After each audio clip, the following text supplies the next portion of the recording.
Good morning, it's Tuesday the 10th of July. I'm Andrew Gagan. And I'm Karina Carvalho. The top story on ABC News Breakfast. Tensions are growing between the Labor Party and the Greens.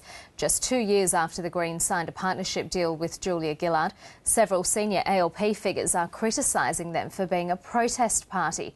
Labor Senator Doug Cameron says they're intransigent and immature. And called the Greens naive in relation to asylum seekers. He's backed calls for the Greens to not automatically get Labor preferences at the next election. The former Greens leader Bob Brown says any rift with Labor will only bolster support for the opposition leader Tony Abbott. If this keeps going, it's going to be the end of the noble tradition of light on the hill.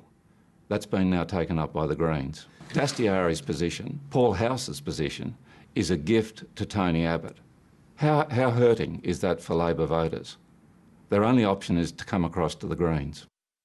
Our political reporter Winsome Denyer joins us now from Parliament House with more on this, and this rift continues to deepen, Winsome.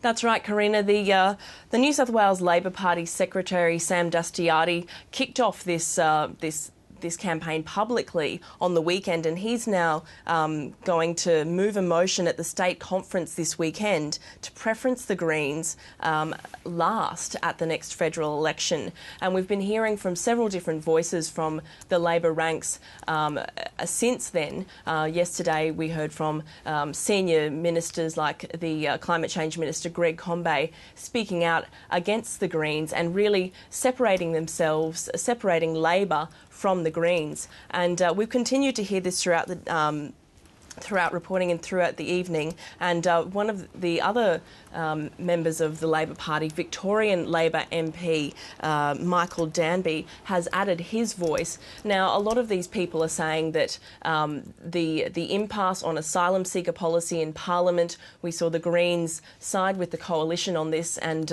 block Labor's plans for the Malaysia solution, has been what's really been burning this issue amongst Labor MPs. So let's take a little bit of a listen to what Michael Danby had to say. We think that voters symbolically should know that the Labor Party doesn't automatically consider itself an ally of the Green political party. They're very different to us on a whole range of issues. Labor backbenchers across the country were furious at the decision of the Green political party to support the Liberals and block any real deal on compromise on asylum seekers. People in the Labor Party across the country are saying enough is enough. And Winsome, meanwhile, Malcolm Turnbull has made his position on gay marriage clear.